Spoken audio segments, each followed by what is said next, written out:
Hello दोस्तों, आपका स्वागत है आपके अपने यूट्यूब चैनल एजुकेशन एरा पर। तो आज हम पढ़ेंगे क्लास 10th का चैप्टर नंबर 8 त्रिकोणमिति का परिचय। ये त्रिकोणमिति चैप्टर का पार्ट 3 है। इससे पहले वाले पार्ट 2 आ चुके हैं, उसमें आप देख सकते हैं किस तरीके से हम क्वेश्चन वो करते हैं। आज हम एक्सरसाइज के क्वेश्चन आगे करेंगे। पिछले वाले वीडियो लेक्चर में हमने क्वेश्चन नंबर 5 तक करे थे। आज हम 5 से आगे करेंगे। पहला क्वेश्चन यानी 6 वाला क्वेश्चन जो आज के लिए है वो ये है, कोण ए एंड कोण बी। आप अपने सामने एनसीईआरटी बुक भी जरूर खोल लेंगे, ठीक है। वहाँ पर क्वेश्चन मैच करेंगे किस तरीके से क्वेश्चन दे रखे हैं, ठीक। तो यहाँ क्वेश्चन क्या है, कोण ए एंड कोण बी न्यून कोण दे रखे हैं, यानी दो कोण है न्यून कोण। न्यून कोण तुम्हें पता ही कि भैया न्यून कोण क्या होते हैं, 90 डिग्री से कम अंश वाले कोण को न्यून कोण कहते हैं, ठीक है। जहाँ cos A equals to cos B दे रखा है और हमको प्रूव करना है कोण ए इक्वल्स टू कोण बी। इसका मतलब है कि देखो कोण ए और कोण बी न्यून कोण है और cos A equals to cos B, तो कोण ए इक्वल्स टू कोण बी करना है। इसका मतलब हमको दो त्रिभुज यहाँ पर बनाने पड़ेंगे, ठीक हो गया। दो त्रिभुज कैसे बनाते हैं, ठीक। एक हम मान के चलो एक त्रिभुज बनाते हैं,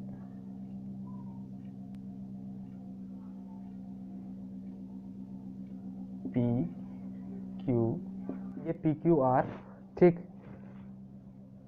लेकिन यहाँ पर ध्यान देना, ए और बी दो कोण दे रखे हैं, ठीक हो गया। ए और बी दे रखे हैं, तो इसमें त्रिभुज तरीके से बनाएंगे। किस तरीके से कोण लिखना है, देखो हमको प्रूव क्या करना है, कोण ए बराबर कोण बी प्रूव करना है, समझ गए। कोण ए बराबर कोण बी, तो कोण ए बराबर बी प्रूव करना है। तो इस एक त्रिभुज में हमको ए कोण इंडिकेट करना पड़ेगा और दूसरे त्रिभुज में हमको, त्रिभुज यहाँ पर दो बनेंगे सवाल में, यहाँ एक त्रिभुज में हमको कोण ए बनाना पड़ेगा और दूसरे त्रिभुज में कोण बी बनाना पड़ेगा, ठीक है।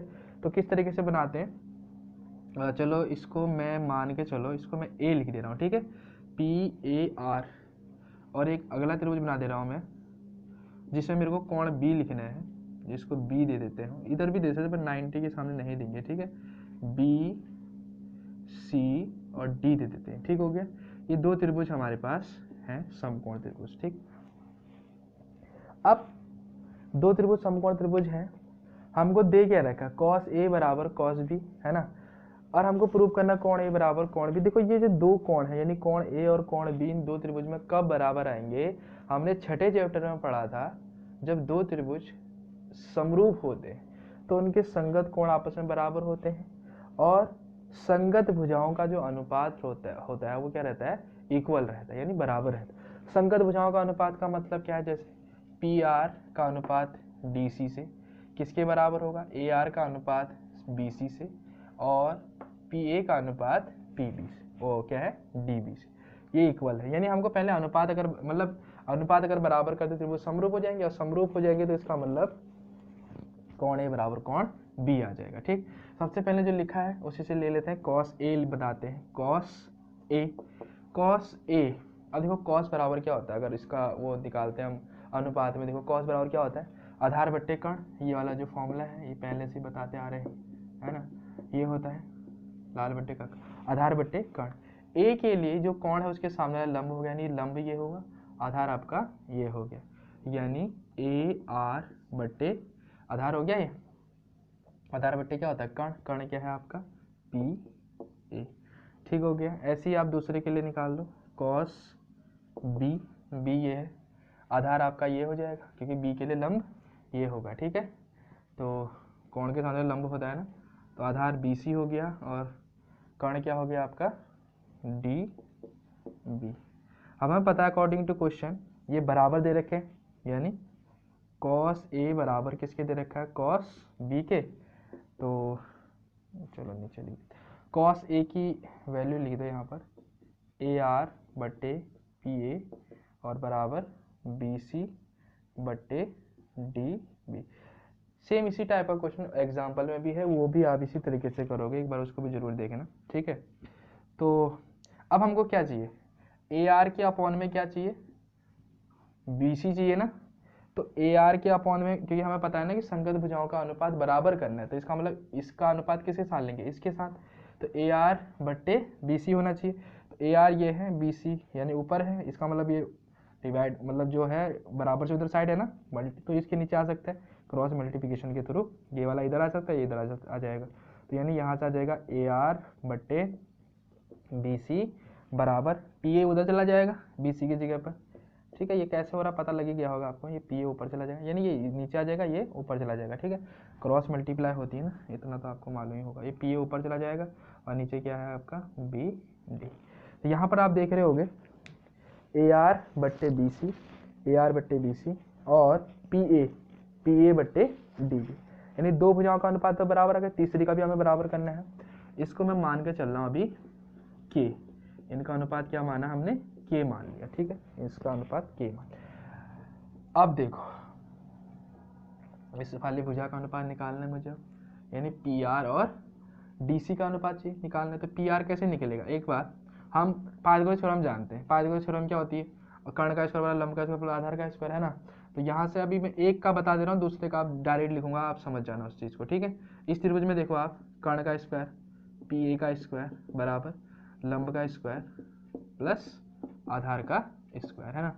इसकी वैल्यू चाहिए मेरे को, क्योंकि मुझे इसका अनुपात निकालना है। तो यहाँ से PR स्क्वायर बराबर ये वाला प्लस के तरह माइनस जाएगा, यानी PA का स्क्वायर माइनस RA का स्क्वायर। ठीक है, यहाँ से PR की वैल्यू यहाँ से कितनी आ जाएगी पर अंडर रूट PA का स्क्वायर माइनस RA का स्क्वायर, है ना। इसके बाद जाके रूट में चेंज हो गया। इसी तरीके से आप इसको निकाल सकते हो। अब इसके लिए डायरेक्ट लिखते हैं DC इक्वल्स टू क्या हो जाएगा BD, जैसे यहाँ PA आया ना, उसकी जगह क्या आ जाएगा BD का स्क्वायर माइनस BC का स्क्वायर, है ना। ओके, अब हमको इनका अनुपात चाहिए, तो PR/DC सही है, इनको लिख दो PA का स्क्वायर माइनस RA का स्क्वायर अपॉन DB का स्क्वायर माइनस BC का स्क्वायर। ठीक है, अब क्या करेंगे PR/DC। ठीक है, अब एक काम करते हैं, हमें पता है जो AR है, ध्यान देना AR कह दो, RA कह दो, बात है कि AR किसके बराबर है। अगर मैं AR/BC को K के बराबर लिखते हैं, K के बराबर ले रखा, तो AR की वैल्यू यहाँ से क्या आ जाएगी KBC आ जाएगी मल्टीप्लाई करके। तो यहाँ पर आप लिख सकते हो AR की जगह पर KBC, और जो PA है ध्यान देना PA की जगह में इधर BD की मल्टीप्लाई आ जाएगी, क्योंकि देखो ना एक K इक्वल है ना, ये PA/BD बराबर K, ये भी K इक्वल है। तो यहाँ से मैं इनकी वैल्यू निकाल, जैसे AR/BC को मैं K इक्वल रख देता हूँ, तो यहाँ से आप BC की वैल्यू निकाल सकते हो, मतलब AR की वैल्यू निकाल सकते हो KBC, और PA/BD भी K के बराबर है, तो यहाँ से PA की वैल्यू निकाल सकते हो KBD। तो PA की वैल्यू क्या आ जाएगी KBD, यहाँ PA की जगह लिख सकते हैं KBD का स्क्वायर, दोनों का स्क्वायर कर देते हैं, माइनस ऐसे AR की वैल्यू KBC, है ना, KBC इसका स्क्वायर अपॉन नीचे सेम है BD का स्क्वायर माइनस BC का स्क्वायर। ऊपर से देखो K कॉमन आ रहा है, K स्क्वायर कॉमन आएगा तो स्क्वायर में से रूट हट जाएगा, तो K बचेगा बाहर, और अंदर क्या बचेगा BD का स्क्वायर माइनस, इधर लिख देना K आगे बाहर, इसकी जगह क्या आ जाएगा BD का स्क्वायर माइनस BC का स्क्वायर, और नीचे भी क्या है आपका सेम है BD का स्क्वायर माइनस BC का स्क्वायर, ये कैंसिल, बचा हमारे पास K, यानी PR/DC भी आपका PR/DC भी आपका K के इक्वल आ गया। यहाँ भी देखो K के इक्वल है, इधर भी K के इक्वल आ गया, इसका मतलब तीनों इक्वल है। अतः हम लिख सकते हैं, अतः हम क्या लिख सकते हैं यहाँ से AR अपॉन क्या है ये BC equals to PA upon BD equals to क्या आ जाएगा PR/DC। इसका मतलब आप देख सकते हो कि त्रिभुज के संगत भुजाओं का अनुपात आप क्या इक्वल आ गया, है ना। त्रिभुज के संगत भुजाओं का अनुपात क्या आ गया आपका इक्वल। यानी ए आर बट्टे डी सी, पी ए बट्टे क्या आ गया आपका डी बी, और पी आर बट्टे डी सी, यानी त्रिभुज के संगत भुजाओं का अनुपात बराबर आ गया। जैसे ही त्रिभुज के संगत भुजाओं का अनुपात बराबर आ गया, हम कहेंगे, इधर लिख दे रहा हूं, अतः त्रिभुज पी आर ए समरूप त्रिभुज डी बी सी, त्रिभुज समरूप हो गए। जैसे त्रिभुज समरूप हो गया, हम कह सकते हैं कि इनके संगत कोण भी आपस में क्या हो जाएंगे, इक्वल हो जाएंगे। संगत कोण कौन से होंगे, तो सारे कोण आप डायरेक्ट लिख देंगे, आता है कोण ए बराबर कोण बी, ये हमने प्रूव कर दिया। ठीक है, आपको बस क्या करना है, सबसे पहले त्रिभुज के तीनों भुजाओं का अनुपात बराबर कर देना है। अनुपात जैसे ही बराबर हो जाएगा, उसके बाद समरूप होते ही कोण आपस में बराबर रह जाएंगे। ठीक हो गया। तो इसमें एक चीज का विशेष का ध्यान देना, आपको कोण ए बराबर कोण बी दे रहा है ना प्रूव करने के लिए, तो इसका मतलब ए आप एक त्रिभुज बनाओगे और दूसरा कोण आप अगले त्रिभुज में बनाओगे। ठीक हो गया। ऐसे नहीं कि दोनों कोण आप एक ही त्रिभुज बना रहे, तो उससे आंसर नहीं आ पाएगा आपका। ठीक, तो इस तरीके से आप इस क्वेश्चन को करोगे। ठीक, तो नेक्स्ट क्वेश्चन आपके एनसीईआरटी में से ही है। अगला क्वेश्चन एक्सरसाइज का 7 वाला क्वेश्चन क्या बोल रहा है, कॉट थीटा, ध्यान देना 7 वाला क्वेश्चन के बुक जरूर खोल लेना आगे से, ठीक है, एनसीईआरटी वाली।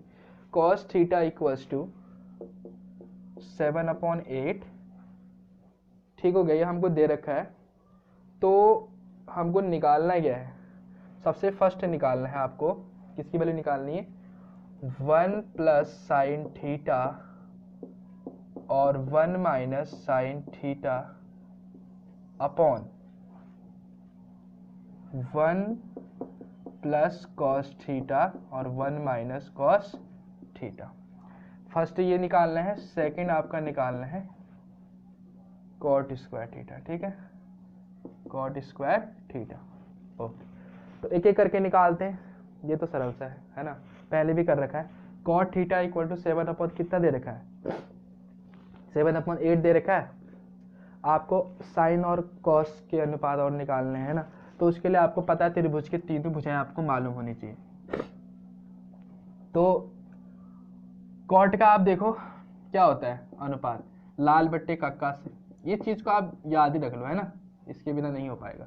तो लाल बट्टे कक्का से मतलब ये tan का होता है ना, लंब बट्टे आधार, तो tan का उल्टा होता है कॉट, यानी आधार बट्टे लंब। तो पहले आप एक ट्रायंगल बना दो, समकोण त्रिभुज से हम कह सकते हैं, है ना, समकोण त्रिभुज बनाना। अब थीटा लेना है, चलो थीटा आप यहाँ ले लो चाहे यहाँ ले लो, बात एक ही है ना, कहीं भी ले सकते हो, एक जगह ले लो थीटा। ओके, यहाँ नहीं ले सकते, यहाँ तो 90 अपने पास है ही।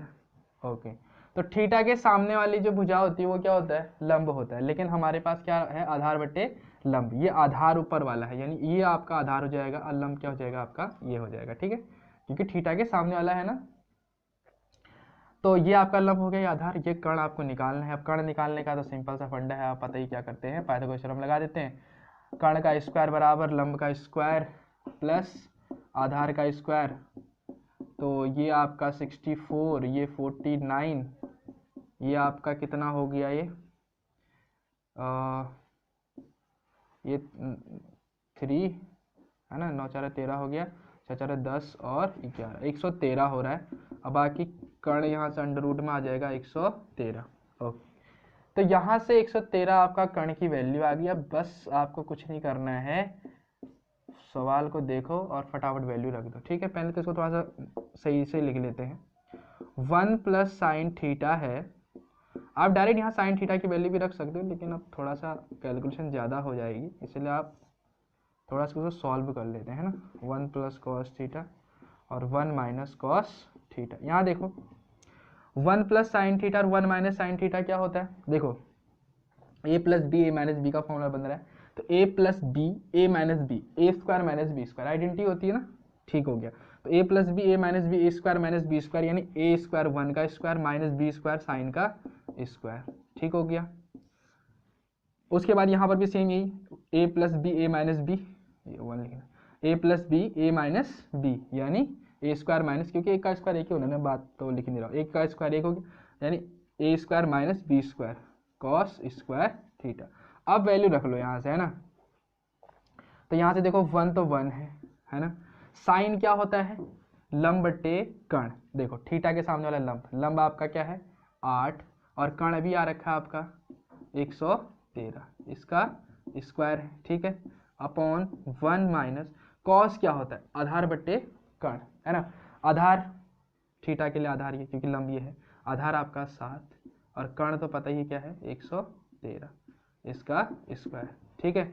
तो यहाँ से 1 माइनस 8 का स्क्वायर हो जाएगा 64 और अंडूट 13, 113 का 13 है ना, अंडूट हट जाएगा और ये आपका 49 अपॉन 113।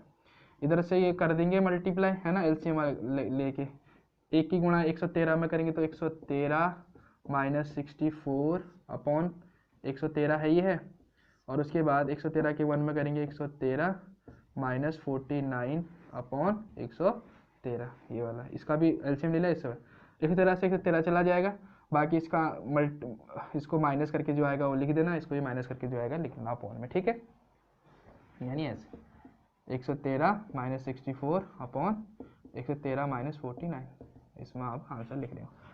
तो ये तरीका है इस क्वेश्चन को करने का, ठीक है। आपको सबसे पहले कर्ण निकालना है, कर्ण किस तरीके से निकाला है ये तो पहले से करते आए हैं, तो आपको ज़्यादा इसमें दिक्कत नहीं आनी चाहिए। उसके बाद फॉर्मूले में रख दिया और क्वेश्चन सॉल्व हो गया, ठीक है। ऐसी लास्ट कॉट स्क्वायर है, ये भी सेम इसी तरीके से कॉट स्क्वायर की बात कर रहे हैं। तो कॉट स्क्वायर की वैल्यू, है ना, आपको कॉट की वैल्यू पता होनी चाहिए, आधार बट्टे लंब होती है, वैसे भी यहाँ पर दे रखी है 7/8, इसका स्क्वायर ही करना है आपको। कॉट की वैल्यू दे 7/8 दे रखा है, इसका स्क्वायर कर देना है ना, 49 अपॉन 64, ठीक है। इसका आंसर भी यही आएगा, 49 अपॉन 64 ही आएगा, सेम ही है, आएगा समझ में। तो कहने का मतलब ये है कि क्वेश्चन को आपको पहले से देखना है, करना किस तरीके से है, बाकी आप प्रैक्टिस करोगे तो क्वेश्चन जल्दी से हो जाएंगे। थोड़े बहुत कैलकुलेशन इतने तो आप कर ही सकते हो 10th में पढ़ने वाले बच्चे, तो बाकी इस क्वेश्चन को इस तरीके से करेंगे, ठीक है। समझ में आ गया होगा, कॉट की वैल्यू तरीके से इतनी निकालनी है, एक ट्रायंगल का एक साइड और निकालना था, कर्ण निकाल दिया, बाकी इसमें वैल्यू रख दी, ठीक। तो अगला क्वेश्चन करें। अगला क्वेश्चन क्या है आपके लिए, 8th क्वेश्चन है, ये भी सेम इसी टाइप का है, 8th वाला क्वेश्चन। 3 cot A, बुक जरूर खोल लेना अपने सामने। 3 cot A इक्वल्स टू 4, तो जांच करनी है, ऐसे लिखा है, जांच करो। जांच क्या करनी है, मतलब सही दे रखा है नहीं दे रखा, मतलब हमको चेक करना है। 1 minus 10 square A upon 1 plus 10 square A equals to cos square A minus sine square A. ये इसको आपको प्रूव करना है, ठीक है। मतलब जितनी इसकी वैल्यू आएगी उतनी इसकी वैल्यू भी आएगी, तो पता ही है बराबर हो जाएंगे दोनों। तो यहाँ से आप देख लो, ये आपने करे हैं क्वेश्चन, बस वैल्यू ही तो रखनी, 3 मल्टीप्लाई में इसके डिवाइड में चला जाएगा, बच्चों वाला है ना सवाल, ऐसे इसमें तो करते रहते। कॉट ए इक्वल्स टू 4/3, है ना। कॉट होता क्या है, पहले तो यार एक ट्रायंगल बना लो, वही पहले से जो चलते आ रही है ना। तो हमें पता है कि जो एंगल दे रखा होगा उसको हम 90 पे नहीं बनाएंगे, बाकी कोई भी बना दो, ये लो हमने इधर बना दिया, ये कर दिया, ठीक है। कॉट होता क्या है, आधार बट्टे लंब होता है, ये फिर लाल बट्टे कक्का बार बार आ रहा है, तो इसको याद जरूर कर लें, आधार बट्टे लंब। आधार देखो ए के लिए लंब का काम ये करेगा, थीटा के सामने वाला जस्ट क्या होता है आपका, लंब होता है, यानी कोण जो होगा उसकी जस्ट सामने वाली भुजा लंब होती है। तो आधार बटे लंब होता है, आधार कितना है आपका 4 है, लंब कितना है आपका 3 है।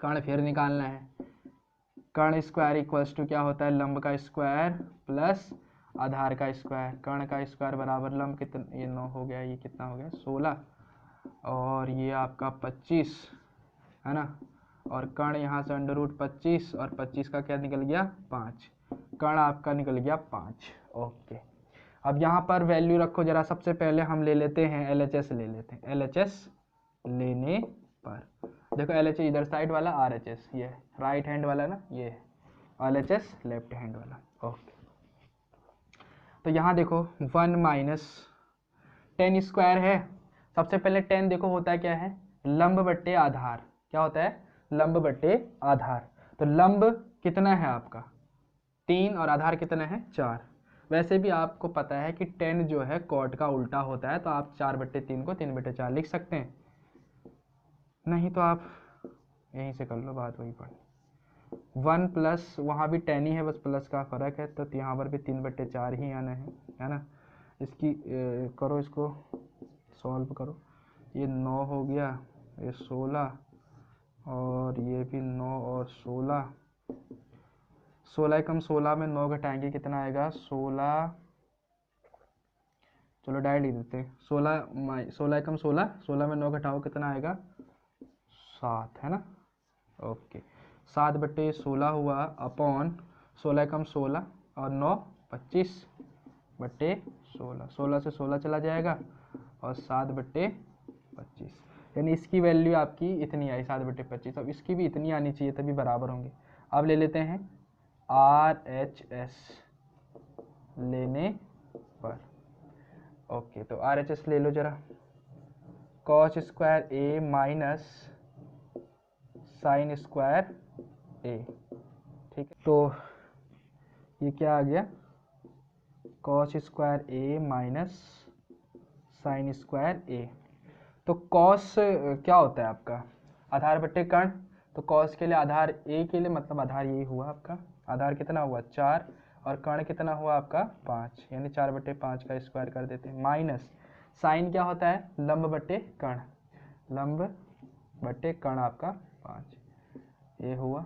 ओके, ये कितना आ जाएगा आपका 16/25 माइनस 9/25, 16 में 9 घटाएंगे वही, वैसे भी आप एलसीएम लो इसका, फिर एलसीएम सेम है तो वाला सेम ही आना है, 16 माइनस 9 यानी 7/25। आप देख रहे होगे दोनों बराबर आ गए, तो अतः हम लिखेंगे यहाँ पर LHS बराबर RHS, यानी ये है सही, सही है। करा जांच करो सही है या नहीं, तो हमने जांच कर दी, दोनों पक्ष बराबर आ रहे हैं, तो इसका मतलब क्या है, स्टेटमेंट जो दे रखा है वो क्या है, बिल्कुल राइट है। ओके, तो यहाँ से आप देख सकते हो करना क्या है, ये हमारे पास सवाल दे रखा था, उसके बाद ये प्रूव करना था, बस 3 cot A = 4 था, देन 3 3 नीचे लेके आ गए, और बाकी तो तुम्हें पता ही किस तरीके से क्वेश्चन करना है, ठीक।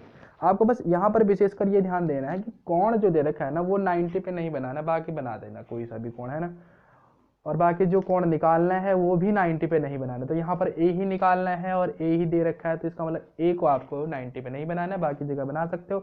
तो जैसे ही कोण आपने बनाया उसके जस्ट सामने वाली भुजा क्या है, लंब का, आप उसको डिनोट कर देना, और कॉट जो दे रखा है उसको देखो आप, उसका अनुपात क्या होता है, आधार बटे लंब होता है, तो ऊपर वाला आधार नीचे वाला लंब, तो लंब और आधार की जगह उस चीज़ को आप पुट अप कर देना, ठीक है। तो इस तरीके से क्वेश्चन को करेंगे, तो समझ में आ गया किस तरीके से करेंगे, है ना। ओके, अब नेक्स्ट क्वेश्चन देखते हैं क्या है। अगला क्वेश्चन आपके सामने 9th वाला, है ना, तो 9वां क्वेश्चन भी सेम इसी टाइप का है, बोल रहा है कि ABC एक समकोण त्रिभुज दे रखा है ना, तो यहाँ लिख लेते हैं ABC क्या दे रखा है, एक समकोण त्रिभुज दे रखा है, और जिसका B कोण समकोण है, यानी B समकोण है इसका, यानी ये B समकोण है, बाकी A और C इधर होंगे, ठीक है। उसके बाद आगे क्या बोला उसने, किताब जरूर खोल लेना, ठीक है, आप किताब में भी देखते रहो क्या क्या क्वेश्चन लिखा है, क्योंकि पहले क्वेश्चन लिखो ज़्यादा ही लंबा हो जा रहा है ना, तो वीडियो ज़्यादा लंबी हो जाएगी, इसलिए आप बुक खोलो उसमें देखो, ठीक। तो ABC हमारे पास है ना, त्रिभुज दे रखा है जिसका B कोण समकोण है, यदि tan A इक्वल्स टू दे रखा हमको, tan A इक्वल्स टू दे रखा 1/√3 दे रखा, तो हमको मान निकालने, सबसे फर्स्ट किसकी वैल्यू निकालनी है आपको, वैल्यू निकालनी है आपको sin A cos C plus cos A sin C, और दूसरी जो वैल्यू निकालनी है ए वाली आप खुद निकालोगे, एक मैं निकालूंगा, ठीक है। cos A cos C minus sin A sin C, इसको निकालना है। तो सबसे पहले तो पता ही यार इन वैल्यू निकालनी है, और इसका मतलब आपको पहले तो तीनों भुजाएं मालूम होनी चाहिए। अब देखो tan बराबर होता है क्या, इस चीज को आप समझ लो, लंब बट्टे आधार होता है ना, इस वाले से आप देख लो, लाल बट्टे कक्का लास्ट वाला tan होता है, यानी लंब बट्टे आधार, ऊपर वाला लंब हो गया, नीचे वाला आधार हो गया आपका, है ना। तो आपके पास ए दे रखा है ये कोण, तो इसी के सामने वाली भुजा लंब होगी, तो लंब का काम कौन करेगा 1 और आधार का काम कौन करेगा √3। और कर्ण आपको चेंज पता, ये चेंज नहीं होता और 90 के जो सामने वाली भुजा होती है, तो हमको पहले कर्ण पता करना पड़ेगा। तो कर्ण स्क्वायर बराबर क्या होता है, लंब का स्क्वायर प्लस आधार का स्क्वायर, है ना। तो यहाँ से आप देख सकते हो 1 का स्क्वायर 1, √3 का स्क्वायर 3, तो ये आप क्या आ गया 4। तो कर्ण इक्वल्स टू √4, है ना, स्क्वायर रूट में चेंज हो जाएगा, 4 का निकल के आएगा 2। तो कर्ण आपके पास आ गया 2, है ना। अब जैसे कर्ण आपके आ गया, आधार पता लग गया, तो सेम टू सेम पहला स्टेप ले लेते हैं। क्वेश्चन क्या है, sign A cos C plus cos A sign सी। अब एक चीज ध्यान देना, एंगलों का बहुत ज्यादा महत्व है इसमें, है ना। साइन ए क्या, अब साइन तो पता नहीं क्या होता है, लंब बट्टे आधार, लेकिन सॉरी लंब बट्टे कर्ण होता है। तो जैसे ही लंब बट्टे कर्ण होता है, आपको पहले पता होना चाहिए एंगल क्या दे रखा है। एंगल के जस्ट सामने वाला लंब होगा साइन के लिए, एंगल ए दे रखा है, ए के सामने वाला लंब, यानी ये लंब होगा आपका। तो लंब आपका 1 आ गया, और आधार कितना है आपका, सॉरी कर्ण कितना है आपका 2, लंब बट्टे कर्ण हो गया। फिर कॉस क्या होता है, पहले तो आधार बट्टे कर्ण होता है, लेकिन एंगल क्या दे रखा है कॉस में, सी, यानी ये दे रखा है। तो इस सी के लिए आधार का काम कौन करेगा, ये करेगा, क्योंकि लंब आपका ये होगा, सी के सामने वाली भुजा, ध्यान देना जो कोण दे रखा है ना, उसी के सामने वाली भुजा आपका लंब होता है। तो जैसे ये लंब हुई, बची आपकी ये आधार, क्योंकि कर्ण तुम्हें पता चेंज होता नहीं, कर्ण तो कर्ण ही रहता है। तो यानी ये आपका क्या हो गया इस बार, आधार हो गया कॉस के लिए। तो आधार आपका आ गया 1 और कर्ण आपका कितना आ गया 2, कर्ण चेंज नहीं होता है। फिर है आपका कॉस ए। अब देखो कॉस तो आपका आप अनुपात तो वही रहना है, आधार बट्टे कर्ण ही, लेकिन ए एंगल आने से आधार चेंज हो जाएगा। ऐसे सी से आधार आपका 1 था, क्योंकि लंब आपका ये है, तो ए के लिए आधार आपका ये आएगा, और लंब आपका ये होगा ना, ए के सामने वाली भुजा। तो आधार बटे लंब होता है, तो आधार कितना है √3, और कर्ण कितना है आपका 2, है ना, आधार बटे कर्ण होता है, सॉरी। और उसके बाद साइन सी, साइन होता है क्या, लंब बटे कर्ण, है ना। तो सी के लिए लंब का काम कौन कर रहा है, √3 कर रहा है ना, सी के सामने वाली भुजा, और कर्ण आपका 2 ही है, तो √3/2। तो यहाँ से 1/4 प्लस गुणा हो जाएगी ना, 1 1 2 2, है ना। और √3 गुणा 3 और 2 दूनी 4। अब एलसीएम सेम है, तो इसका मतलब ये आ गया ऊपर वाला सेम, तो कितना आ जाएगा 4/4, और इसकी वैल्यू 1। इसको आप खुद करोगे, ठीक है, यहाँ पर आपको बस वैल्यू रखना है, कॉस एस कॉस सी, इसमें आपको पता ही सी भी सब निकाल रखा है, तो बस बीच में माइनस करना है। किस तरीके से करोगे इस चीज़ देख के आप कर लेना, ठीक है। तो ये वाला आपके लिए होमवर्क रहेगा, है ना, खुद आप करोगे इस चीज़ को सेल्फ। तो इस तरीके से क्वेश्चन को करेंगे, बड़ा सा सरल क्वेश्चन है यार, इसमें ज़्यादा कुछ दिमाग लगाने की जरूरत नहीं। एंगल में ध्यान देना है ना, आपको ये चीज़ देखना कि जो एंगल दिया है उसके सामने वाली भुजा लंब होगी, बची आपकी आधार।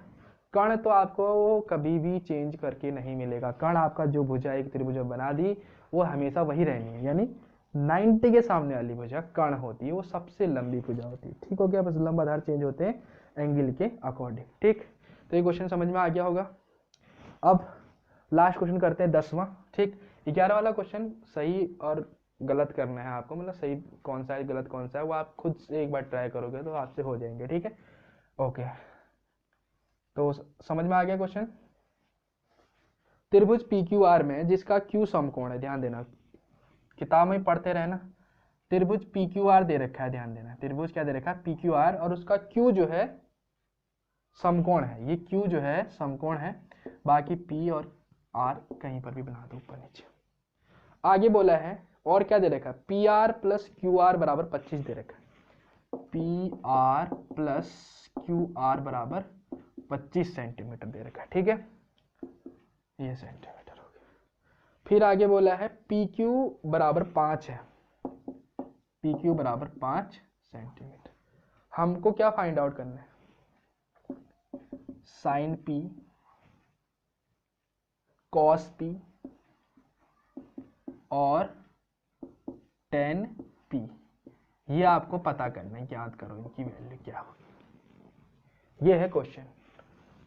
PQR एक समकोण त्रिभुज दे रखा है जिसका Q समकोण है, पता है P और R अलग अलग होंगे कहीं भी, और ये दे रखा है स्टेटमेंट, PQ दे रखा 5, PR और QR पी आर और क्यू आर, इन दोनों का योग दे रखा है 25। तो अब इसमें स्टार्ट कैसे करें, तो समकोण त्रिभुज तो पाइथागोरस से ही स्टार्ट कर देते हैं, है ना, तो वहीं से आएगा इसका आंसर। तो पाइथागोरस प्रमेय क्या होती है ना, इसका पाइथागोरस थ्योरम लगाओ। पाइथागोरस प्रमेय से क्या होगा, कर्ण का स्क्वायर यानी पी आर का स्क्वायर यानी लंब का स्क्वायर, है ना, प्लस आधार का स्क्वायर, इनकी वैल्यू लिखो जरा। पी आर का स्क्वायर, आर क्यू नहीं दे रखा है ना, तो आर क्यू नहीं दे रखा तो इधर साइड लिख लो, आर क्यू का स्क्वायर बराबर पी क्यू। पी क्यू कितना दे रखा है 5, क्यू पी लिखो, पी क्यू लिखो, बात है कि यहाँ ए स्क्वायर माइनस बी स्क्वायर का फॉर्मूला लगा दो। ए स्क्वायर माइनस बी स्क्वायर क्या होगा, ए माइनस बी और ए प्लस बी, है ना, ये आपका 25।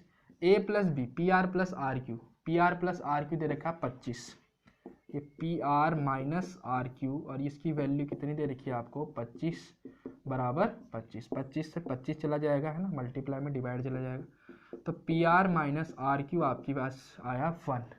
ये हमारे पास, चलो इक्वेशन नंबर 1 ले लेते हैं, इसको इक्वेशन नंबर 2 ले लेते हैं, ठीक है। तो फ्रॉम, या फिर ऐसे कर देते हैं, समीकरण 1 व 2 को हल करने पर, तो इनको हल करो। समीकरण 1 कौन सी है, P R plus Q R equals to 25 और P R minus R Q equals to 1। तो ये देखो क्यू आर से Q R cancel, Q R R के बाद एक आगे पीछे लिख सकते हो, विलोपन विधि कर रहे हैं ना, सिंपल है। तो पी आर और पी आर, ये 2 पी आर हो गए, प्लस माइनस कट गए नहीं वाले, और 25 और 1 26, 2 से कट जाएगा, ये कितनी बार 13 बार। तो पी आर की वैल्यू यहाँ से 13 आ गई, है ना। अब इसको समीकरण नंबर 1 में रख दो, 2 में रख दो, फ्रॉम इक्वेशन 1, यानी पी आर की वैल्यू इक्वेशन 1 में रखो जरा। पी आर अच्छा पी आर की रखना, पी आर की वैल्यू रख दो 13 हो गई, minus R Q equals to 1, ये 1 इधर लेके आओ, 13 माइनस 1 ये आर क्यू, ठीक है, माइनस को देगा प्लस हो जाएगा, ये प्लस कर जाएगा माइनस, ये 12 हो गया, आर क्यू हमारे पास ये आ गया। बस इतना ही निकालना था आपको, यानी पी आर आपको 13 निकल गया, पी आर आपका 13 निकल गया, आर क्यू आपका 12 निकल गया, ठीक है। ये आपका समकोण त्रिभुज में सारी भुजाएं आपको मिल गई, ठीक है, 12 और 13।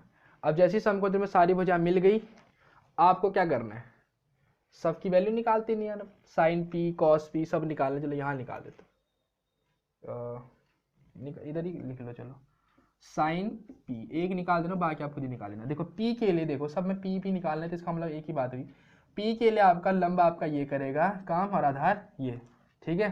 तो साइन क्या होता है, लंब बट्टे कर्ण, है ना, तो साइन लंब बट्टे कर्ण होता है, तो लंब कितना हुआ आपका 12 और कर्ण आपका कितना है 13। ऐसे आप कॉस और tan p का निकालोगे, ठीक है। तो इस तरीके से क्वेश्चन हमारे 8.1 एक्सरसाइज के कंप्लीट होते हैं, है ना। 11वां क्वेश्चन सही गलत वाला है, वो आप खुद ही एक बार ट्राई करना, ठीक है। तो इसी तरीके से पढ़ते रहिए, और भी जितने भी क्वेश्चन होंगे अपने आप भी प्रैक्टिस करो, ठीक है। एक्सरसाइज के प्लस एग्जाम्पल के ज़्यादा से ज़्यादा क्वेश्चन आप करो, उसमें ऐसा रहता है कि जैसे आप एग्जाम्पल के क्वेश्चन ज़्यादा करते हो, है ना, एग्जाम्पल क्वेश्चन करने से आपकी प्रैक्टिस ज़्यादा होती है, और एक्सरसाइज में क्वेश्चन जो आते हैं क्योंकि एग्जाम्पल से रिलेटेड होते हैं, तो आपको ज़्यादा अच्छा होता है उसको करने में, है ना, यानी ज़्यादा आपको सरल लगता है क्वेश्चन करने में। तो आप एक बार एक्सरसाइज से हट के पहले आप एग्जाम्पल के क्वेश्चन जरूर ट्राई करना, क्योंकि 1-2 क्वेश्चन करवा रखे हैं, बाकी इसी से रिलेटेड क्वेश्चन है, जैसे इसमें दे रखे ना एक्सरसाइज में क्वेश्चन, वैसे ही आपके एग्जाम्पल भी है, तो आप एग्जाम्पल में क्वेश्चन जरूर करना, है ना, फिर आपको एक्सरसाइज के क्वेश्चन करने में ज़्यादा और मज़ा आएगा, ठीक। तो ये वाली एक्सरसाइज कंप्लीट होती है। आने वाले अगले वीडियो लेक्चर में हम त्रिकोणमितीय अनुपात के बारे में बताएंगे। अनुपात का मतलब वो एंगल के बारे में, जैसे साइन 45 की वैल्यू 1/10√2 होती है, कॉस 45 की वैल्यू 1/10√2 होती है, किस तरीके से होती है, कैसे ये इनकी वैल्यू आती हैं, वो सारी चीज़ें आपको प्रूव करके दिखाएंगे नेक्स्ट वीडियो लेक्चर में। तब तक आप इन क्वेश्चनों को पढ़ें, ठीक, और अदर चैप्टर को भी पढ़ते रहें, है ना, जो जो क्वेश्चन आपको आ रहे हैं, है ना, तो रिवीजन करते रहें। मिलते हैं नेक्स्ट वीडियो लेक्चर में।